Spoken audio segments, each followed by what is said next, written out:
My roommate is a chef and an expert baker. One of the best. You have a roommate? I have two. You have two roommates? I have two roommates. Well, we live in an apartment together. Me and my friends Benj and Jake.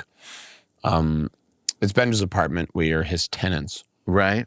But why do you still live with roommates? You're like this big superstar. It's you just love them? I don't know that I've told this story publicly, but I don't think it's too much of a bombshell. But a couple years ago, I lived alone. I lived alone on the East Side, Upper East Side. Mm-hmm. But I had a loss. Your director? My director died. And friend. Yeah, my best friend. And Benj, Benj kind of showed up at my apartment essentially and was like, hey, you're going to move in with me because I'm really worried about you because I was about to start on Broadway and I had just lost the guy who directed my show and was my closest pal. And he was like, yeah, I'm really concerned. I'm concerned that you will, that you won't be able to make it through this without, and he was like, pack a bag and come stay with me during your Broadway run. And I just kind of never left. And, and Jake also, Jake was going through something and Benj was like, you should move into this other room. And so now we have this Benj is a brilliant songwriter. He wrote all the music for like La La Land and Dear Evan Hansen and Greatest Showman. He's like, he's an EGOT. Like he's a super, and Jake himself, Jake's got a book coming out called Dinner Party Animal, but his name's Jake Cohen and he writes cookbooks. But like can cook everything in the cookbook, these beautiful New York Times bestselling cookbooks. And so like we did Drew Barrymore together, Jake and I the other day, which is like such a nice thing to like get in the car together from the apartment and but he's a doll and what a killer crew. It's so fun. It's like so great. It's like instant community. Like you wake up, you work out together in the building's gym and then you come down. Like that's what I did today. I woke up, I worked out, and I was like, I gotta leave 15 minutes early. I'm going to Sirius XM and like they're giving me shit and it's like it's a really perfect situation. We have these meals, Jake will cook and like it's one of the like I can't believe I'm living like this in my 30s, but it really works. It's beautiful. Were they right? Was he right that if you had been alone, it would have been a different thing? Yeah, I think he is actually. I think it would have been hard. I think I don't know that I could have. I didn't realize it was right before the Broadway run. 2 weeks. What? It was brutal, man. I thought it was after all of that.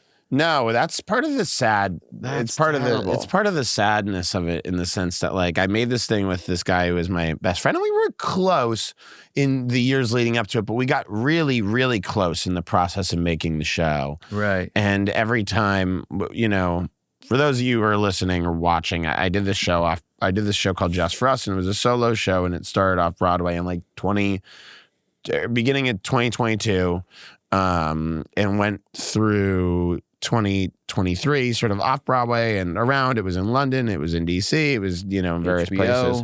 Well, yeah. So then it went to Broadway in 2023, and then in 2024, HBO put it up as a special, and it did really well as a special and a solo show. And my director died right before we started on Broadway, so he never sort of got to see it in its most salubrious state.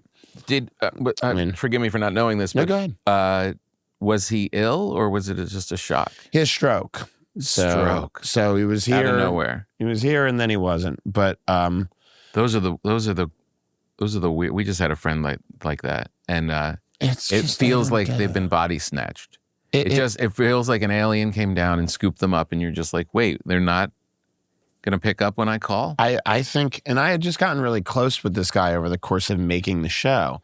And this thing, frankly, I think one of the reasons the show is really successful is because I had so much joy doing it with this guy. Mm-hmm.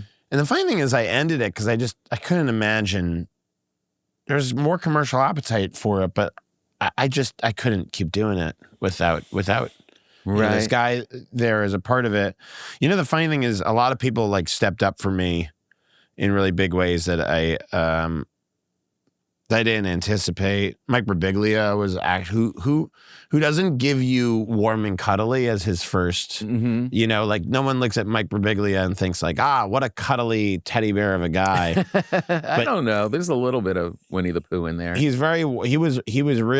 really showed up. I don't think people know how warm he can be. Is what I mean. Like, and he was very. And I had a director named Alex Timbers who was very good.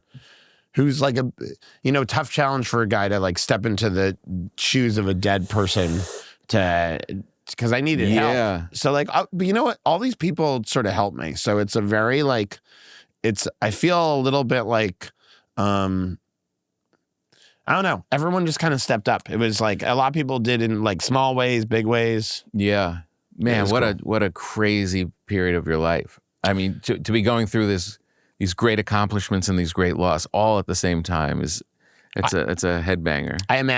I sometimes say I tell people it's like, imagine you wrote a song with somebody and you were in like a sort of shitty garage band and you got to tour all around and, it was you and like another guy and you were part of a duo and you did this song and you play these shows and then that person died and the song went on the radio and it went to #1 and you had to keep doing the song. Right. Like that's how because people were like, oh my God, I love that song. And I'm like, I wrote it with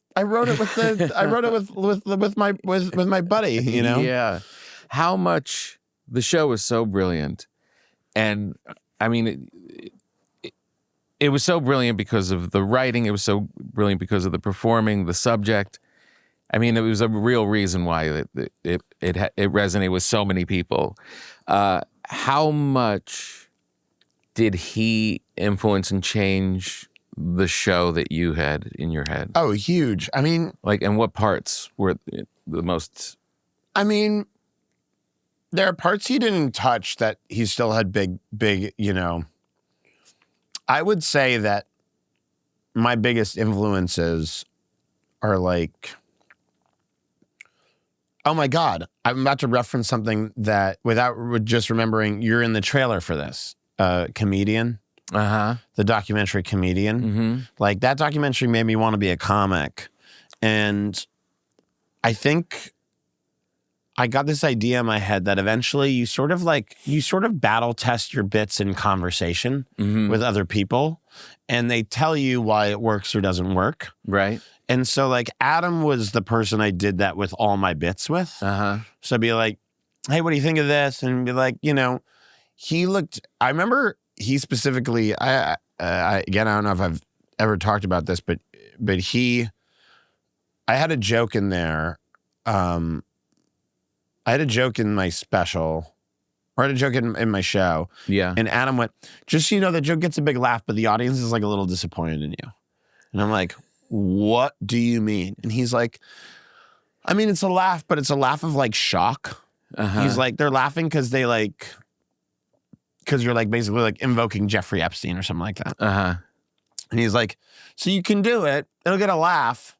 And he's like, in audiences in most audiences won't think less of you. He's like, but there'll be some people who'll be like, that guy kind of sucks. And he's like, so you should lose the joke. And I'm like, that's a really big laugh. And he's like, yeah, but it's sort of like the wrong kind of laugh. And I was like, so Adam had that instinct. Oh man, to have someone like that just on your little shoulder as you go through, I mean, because nobody really would share that with you. Other comics probably wouldn't. Also, other comics wouldn't know because they do that shit too. Yeah, right.